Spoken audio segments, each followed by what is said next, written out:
Welcome to episode 136, part 2. This is a continuation of part 1, so if you didn't listen to that, go back and check it out, and please enjoy the rest of the conversation.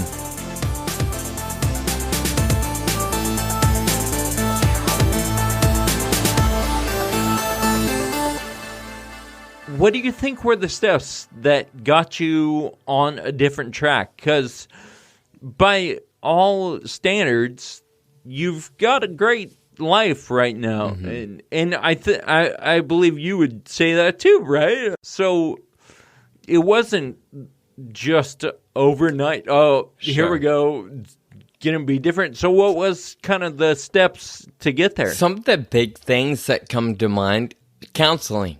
I'm a proponent and a fan of professional counseling, and thankfully, I had somebody in my life that was willing to pay for it and give me access to some pretty legit counseling for about a year, maybe a year and a half, right in the crux of those crossroads for me. So that was huge. And then a few really close friends and the support of family. You know, life was turning upside down, and there were plenty of people in my life that hugged me still, that cried with me. And you could tell they were hurt, they were disappointed, but they weren't mad. They weren't, they didn't check out on me. Right. They were brokenhearted for me and those things that were changing my life and other people that were affected by it. But they chose to walk through it with me. Not a lot, but I would say 5 people maybe, you know, my parents included. They reminded me that no matter what, I was their son. And they were here to support me. So knowing that you have even just 1 or 5 people in your corner, to me, makes all the difference of waking up every day and choosing to keep going. So those are the 2 big things that come to mind. That makes a lot of sense, and I think that's great for anyone who's listening to trying to navigate a really difficult situation like that. Being like, all right, I got to rely on my friends and family. And, you know, I might think about pursuing professional help as well, because that was really helpful for Sean. So, yeah. I'm going to throw out one more just as you spoke, another one that came to mind. Not even just the help of a counselor or close friends or family. We have to be willing to be vulnerable.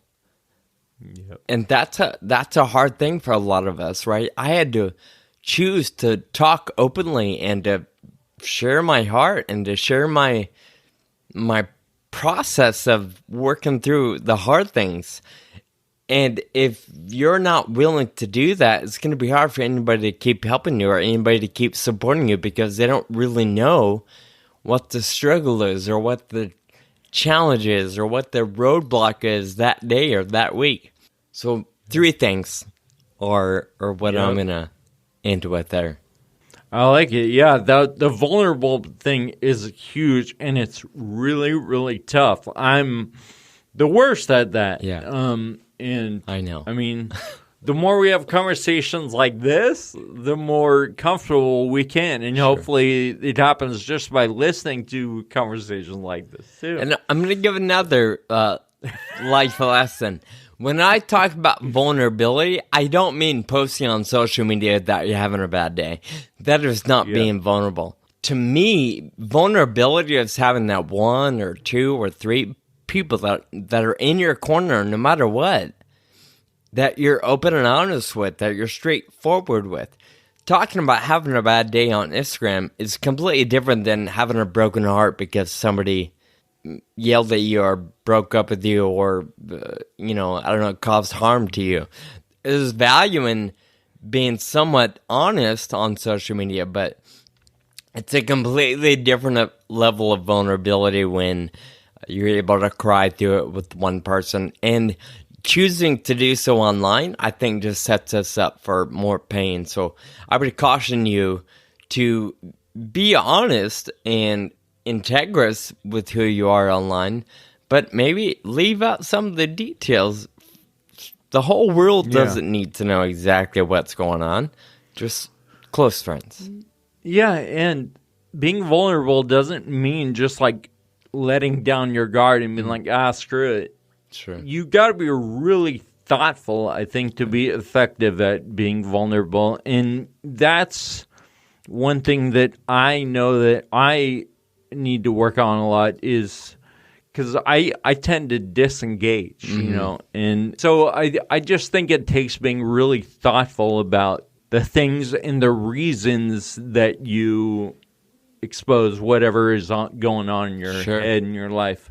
Kyle, I know we've, like I said, this just went off the rails and probably went in a completely different direction than what we planned, but I want you to share a story or an example of where life took a left or a right turn for you and you had to make adjustments and remain flexible in order to end up where you're at today or continue on the path. So do you have one you can share? It's really a period of time for me, and it has a lot to do with diagnosis and just figuring out what the heck to do with the rest of my life between the time when I was like 17 and the end of college, probably. You know, I was diagnosed with FA, and then all of a sudden my future was going to be way different than I ever imagined it was going to be.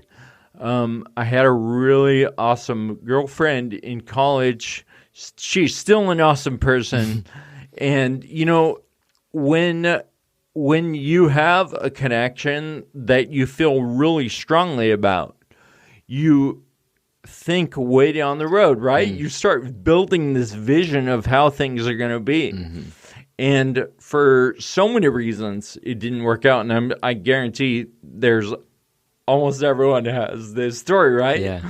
But for so many reasons, it didn't work out. And then all of a sudden, that vision came crumbling down, you know, of whatever, kids and house and, you know, becoming just a professional and having a family and all that stuff. Not that totally got wiped away, but that specific vision of that got wiped away. And another thing that happened during that sort of period was I went to school for engineering and specifically civil engineering. So there was this exam. I started working for a couple years, and I had this vision where I was going to have, you know, X number of dollars, like income and, you know, a house and kids and all that stuff. And then I took the professional engineering exam, which was like an 8-hour exam, and it covered like everything. Yeah. And I was 2 years out of school, and it was just horrible. I felt it was the worst thing ever. And I did not pass. Yeah. And that was a little bit of the turning point of like, okay, I need to figure out something else different. to do with my life. Because that was not fun, and I never want to do that again. So the culmination of all of those things, you know, forced me over a period of a number of years to retool the vision that I had for the rest of my life. And obviously, that retooling goes on like on a daily basis. But I think one of the lessons is to realize that it's not going to be how you think it is, no matter what, right? It's important to have a vision and to be very detailed and stick to it. But it's important to realize that it's not going to be how you think. A lot of people will relate to that, right? That life's going to be different. How do you come to terms with that? You said it well when it was relating to family and friends, looking at other stories of people's lives. And you know what? Maybe reading about stuff too and understanding the stories of other people who were able to retool their vision and then create an incredible life that wasn't what they thought it was going to be. So I think just relating to other people, whether it's friends or mentors through like their book or something, I think that was probably the most important thing, is realizing that I'm not the only one who's gone through this. Sure. Well, I don't have a specific person in mind, but I think about some of these stories we all probably heard or read or seen in the newspaper about a strong, agile, perfect, quote-unquote, soldier, in male or female, goes into service, goes to war, and loses a leg or something, right? Something goes wrong. And then they're discharged and life is different. Now they got to figure it out. And then they go on to compete athletically in Ironmans or even Paralympics. And to me, that's an incredible and triumphant story of overcoming. But I look at those stories and I think, man, that life took an incredible turn at some point.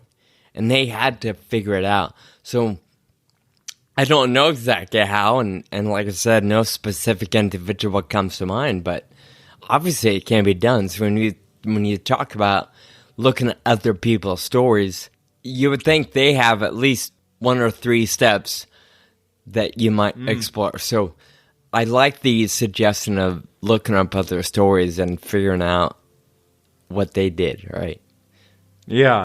I watched this movie recently. It's called Penguin Bloom. And it was about this woman who fell off a rooftop and broke her back. And then it was all about coming to grips with that. But then at the end of the movie, it turned into her becoming like a world-class kayaker. And anyway, so, in those situations, for me, it's really motivating to realize that it can be done.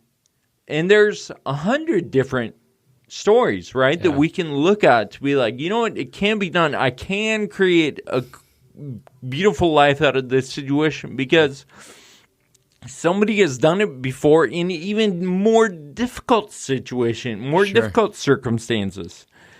And so, I think that's a lot of times what fuels me is just the possibility that it is a thing that can happen. Sure. That's huge. And probably encouraging, right? That maybe you don't know exactly when or how, but if you know it's possible, then it's worth the work, right? You show up in the gym and you work out until it's worked out itself. Yeah, and I mean, putting one foot in front of the other, doing the work, like you said, getting in the gym, whatever it is, reading books, talking to your family. A lot of times there's no downside to those things, right? Like, okay, maybe you're not going to become a world-class athlete, but you're going to become something better than what you are right now. Yep. I think it's also valuable to reach out to other people that have been there, right?